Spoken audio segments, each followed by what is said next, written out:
I think when people view an event as exclusive or driven directly for them or high value experience for them, you get stronger engagement. People get lost in things like Connect. When it's 4,000 people, you're like, where is my place? But if we have these like smaller curated formats for things, then people seem to find more value in that and find more connection. Great events create great brands. But pulling off an event that engages, excites, and connects audiences, well, that takes a village. And we're that village. My name is Alyssa. I'm Rachel. I'm Camille. And I'm Felicia. And you're listening to Great Events, the podcast for all event enthusiasts, creators, and innovators in the world of events and marketing. Hello, all. Welcome back to Season 5 of Great Events. I'm Rachel, and we're kicking things off with one of our favorite traditions, our annual Hot Trends episode.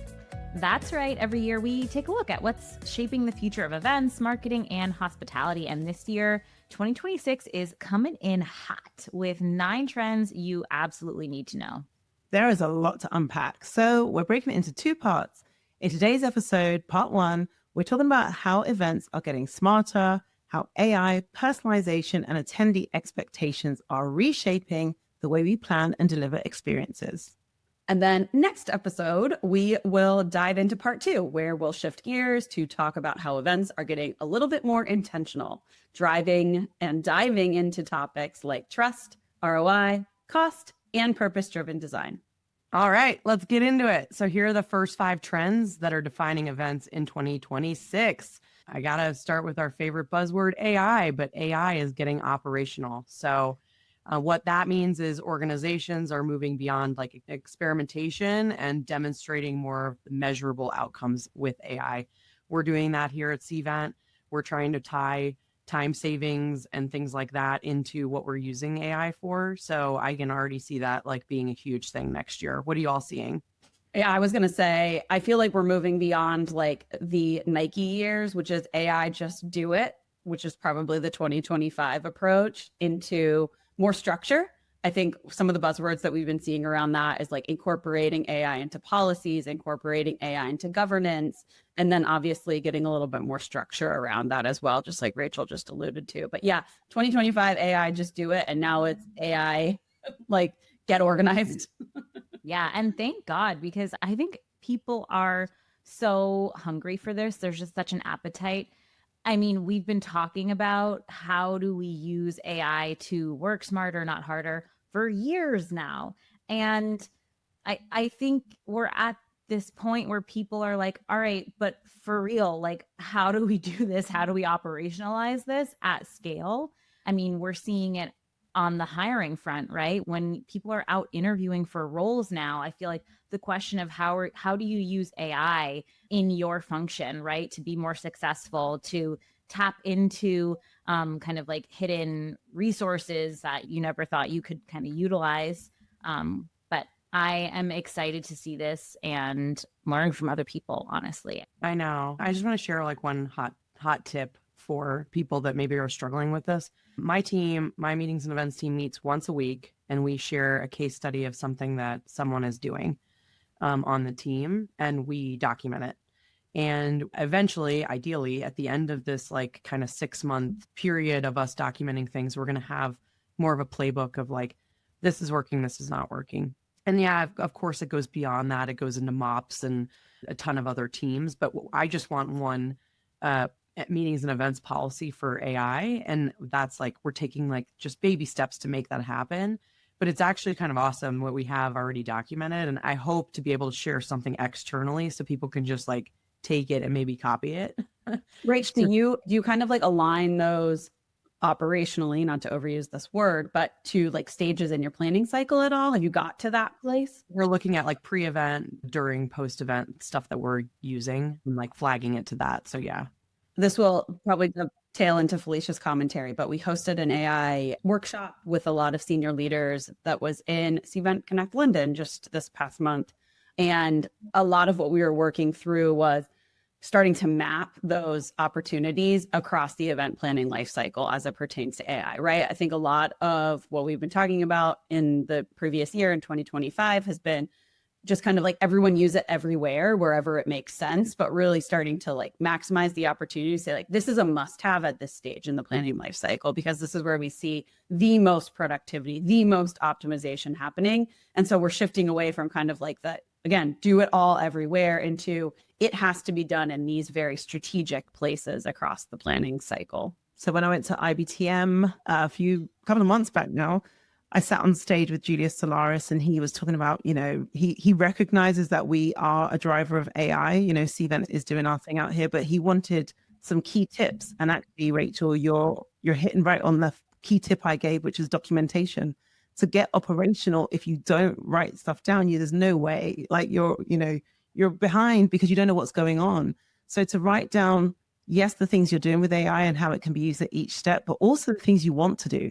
The things where you could see there'd be time savings. How much time is that taking your team today? How much time do you anticipate it taking if AI was to step in? And then recognizing as a business, we could save hours, money, bodies. I think it's so important to write it down. I should have mentioned that. So like the purpose of those meetings is to talk about like currently what we're doing, but future wish lists. And a lot of what we've done is document some of the gaps or pain points on the team of like, it takes 20 hours to pull a list, or it takes 40 hours to research X. And then our team, like all just kind of brainstorms, okay, have we thought about this? Oh, let's talk to this team. And we're solutioning that stuff to bring in AI or put it on a wish list of something that we want AI to do. Yeah, I'm so glad. Rachel, first of all, thank you for sharing that. I think that's such a helpful tip. And Felicia, thank you for double underlining the importance of documentation, because I think that really is the key, as you said, to operationalizing when you think about like any other processes that you have internally, right? Like I think once they're formalized and documented is really where they become real. And that's where you could like even think about like scaling things. I'm sure like there are lots of teams in many different organizations, hopefully like Rachel, that are doing that kind of like the testing and like the, what could we do, thinking through that, and then like putting that as a test, like, okay, how many hours do we save, for example? But if it's not documented, then, how does your same team benefit from that moving forward? Or how does anyone else in your organization also learn from that too?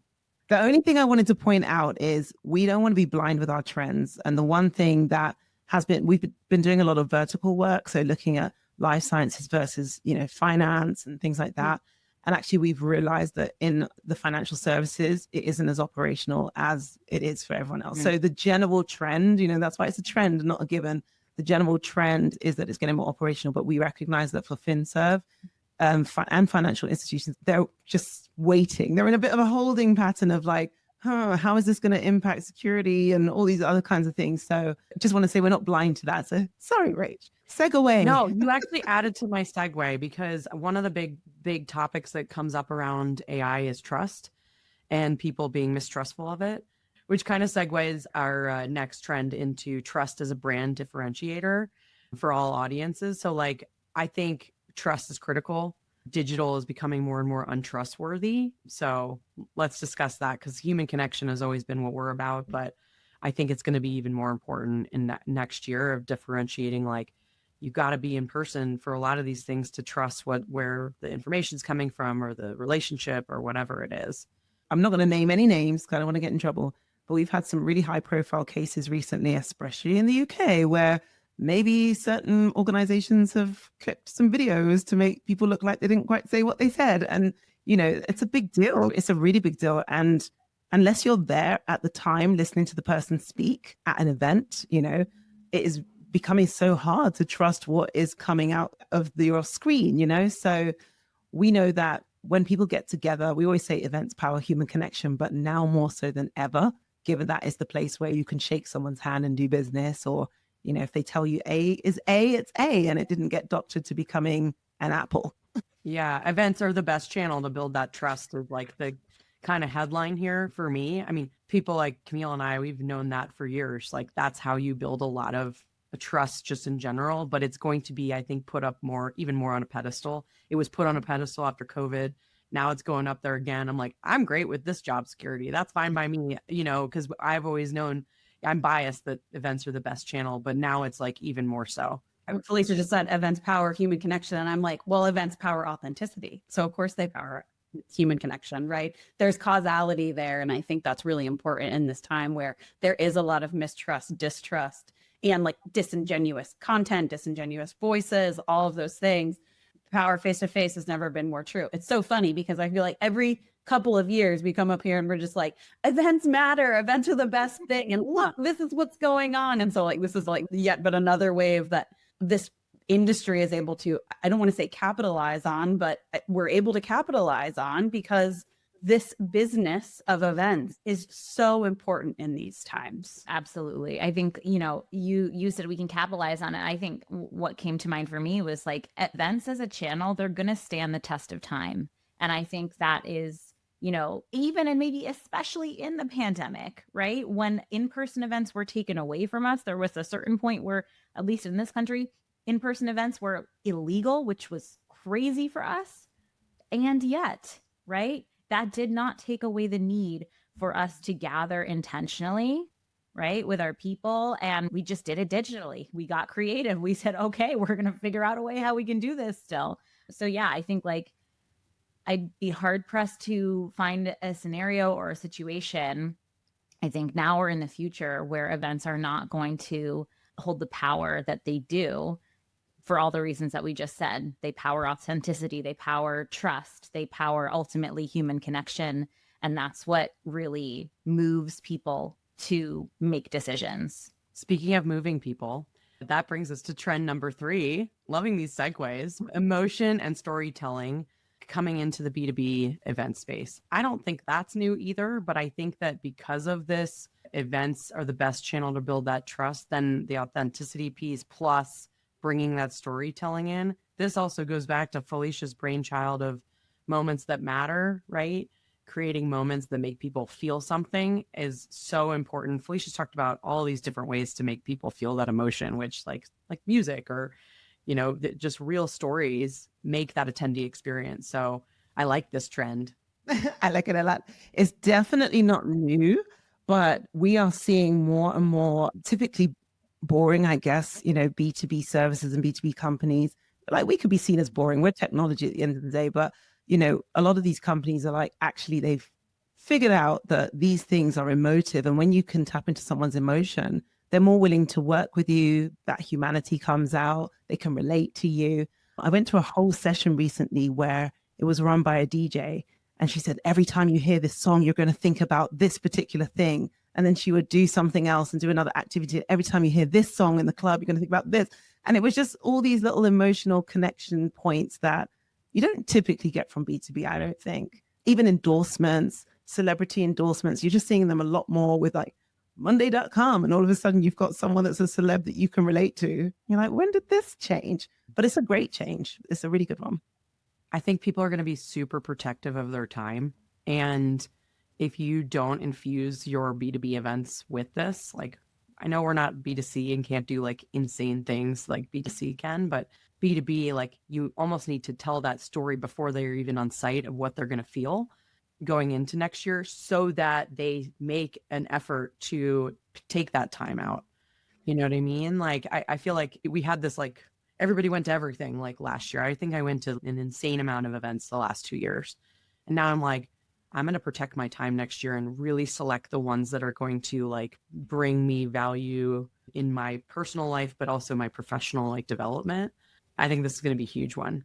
Yeah, just going back to like the notion of AI and the influence of AI on these times, right? Like so much of voice and brand can kind of be manufactured right now, right? Like we're starting to see people change the way that they talk. We've seen like some of these studies, like we're in some ways, so much of society, business is losing its voice. And I think that our buyers and our customers and our members and our constituents are starting to catch on to those things. Like there is that discerning eye.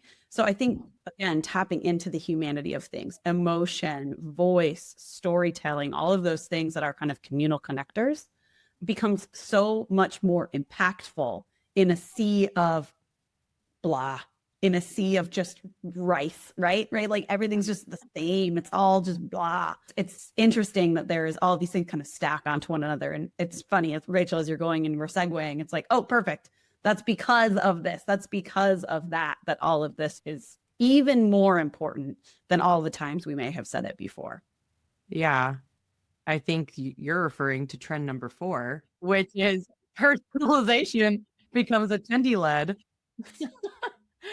So trend number 4, personalization becomes attendee-led. I mean, we're already doing some of this too, but just like choose your own adventure type stuff and telling us what you want to see at these events, because event organizers, we are not mind readers. We need to listen to what people want to see at these things, or lead the horse to water a little bit, right? With personalization based on vertical or topic or persona. It's going to be huge. I think that is a general theme that can just be applied to marketing in general, not just the events channel, because I think especially for events, when I think about the power of personalization, like events is one of your only channels where your target audience, they are opting in every single time they register or attend one of your events, right? They're opting into an experience with your brand. And more, I think people want to have a say. They want to be invited into shaping what their journey with your organization or your brand looks like. And so that starts with, their expectations in terms of how, what experiences or what content you're serving up to them along their journey, right? That also can look like, even like I said, just in general in marketing, right? Like we have a lot of investment into voice of customer or voice of market, right? Like understanding who is your target audience. I think personalization was really as important as it is today. Marketers could sometimes be not lazy, but you could just like decide, you could just like make assumptions, right? Like even like building out your ICP, right? You're just going to like, you kind of are inferring or assuming what their interests are, what topics they're going to be interested in, what kinds of experiences they're going to want at an event. And I think now, to your point, Rachel, you're asking, what do you guys want? What do you need? And I think smart marketers, smart brands and companies understand that they need to invite their target audience in to co-create the kinds of hyper-personalized, hyper-targeted experiences that our attendees or our target audience, whether they're buyers or, members, constituents, whatever they want, they have to have a seat at the table a little bit. And we have to be smart about how we're inviting them in to take that seat, with still like making sure like we're driving our strategy for our organizations and like hitting our corporate priorities. But yeah, in a way, like we have to acknowledge that these people, they are probably going to have an opinion. And if we're not asking them to share that, their ideas or their wants or their desires or feedback with us, we're missing out on being able to really meet or exceed their wants, their needs, their expectations, and therefore impacting the trust that we can build with them and all the other things, Yeah, last year was all about personalization at scale, right? And now it's like, let's flip that back onto people. But I don't think it's like attendees doing all the work either. I think it's like AI helping them see what their journey is, like, or putting their preferences in and then saying, oh, this is the right journey for you, or based on your attendee behavior, it looks like you're really into budgets or whatever it is, like what you should do this, or here's a snapshot from this breakout that you missed. Maybe you should watch this and be like, oh, okay, I do like that because that's my behavior and that's what I'm telling you. Yeah. I mean, you basically took the words right out of my mouth. I was going to say like that idea of asking the attendees still needed, I would say right now, but I'm hoping we get to a point where actually it's just this symbiotic relationship of like, they just did and we just saw and they just saw, and therefore you can make some differences. And, I know with things like Cvent IQ and looking at our event app, getting those things like daily summaries, this is what you did, this is how you engaged. Oh, did I? It's almost like giving that window to both sides without there being too much. It's more frictionless, So I think that's quite important. We've never been so close to true personalization as we are right now, but hopefully people adopt, because that's the other thing. People have to adopt that technology. Otherwise we stay where we are. All right. I think all of this kind of leads us to trend number 5, which is the exclusivity piece. I think when people view an event as exclusive or driven directly for them or high value experience for them, you get stronger engagement. That's also not a secret, but I think that that's what we've seen on the rise, like with some of these smaller curated formats. People get lost in things like Connect when it's, 4,000 people. You're like, where is my place? But if we have these like smaller curated formats for things, then people seem to find more value in that and find more connection. But I think we're seeing that like at scale fringe events, wraparound events, like whatever you want to call it. But I do think that exclusivity piece is driving deeper demand and engagement. Even at Connect, I love the fact that you started, running the forum groups, and it's very exclusive. It's for a particular group of people running a particular kind of organization, having particular budgets and whatnot, and they can relate to each other. And so rather than getting lost in the sea of 5,000 people, actually there's something specifically for them. So I think that's pretty cool. Yeah. And this has come in response to how they have required us to more personalize their experience at the conference, right? Like in many conference environments, it can be a sea of sessions, a sea of even plenary sessions, like a lot of information in all the ways. And so the behavior that we were starting to notice and now have been able to capitalize was one where I'll say like micro communities or smaller communities were starting to huddle together, and we were trying to figure out what is the track. I'll put that in air quotes, whether it's a package track or something that we would want to monitor them through their journey in the conference itself. We noticed that they kind of flocked together, right? And so some of the things that we've been able to trial have been more curated, not to overuse all of these words today, but more curated, more personalized, and ultimately smaller, but equally impactful experiences, which I think is what we're really talking about in trend number 5 here, where, the exclusivity component of being with a smaller subset is leading to more impact with our business message and ultimately on the receiving end with the attendee as well. Yeah. And I'll just add to that. There's another added benefit here, which is, selfishly speaking, what does this also allow for our organization? Well, it allows us to drive really deep engagement throughout the year, right? It's not happening just leading up to or at Connect, right? We are able to carry that momentum throughout the year through these smaller curated, event programs that then, like we said, allow us to like tell the right story to the right audience at the right time. And so it kind of like that's the other side of that same coin where we're like, oh, this is actually also another great benefit for our business. I also think it's really important to note, like, where do you need to be exclusive? What is the most important thing to be exclusive? Because I'm thinking, I have my Rachel hat on right now, and I'm like, not every single thing can be small and intimate and exclusive, right? Like, one, that's not something that you can execute on, but then it loses its exclusivity factor by definition, right? So I think it is important to look at past data, past behaviors, all of that kind of information that you have. AI can be a big enabler of this, right? Who is the most important? Where do we have the most value? And that can be determined in a number of ways through your organization.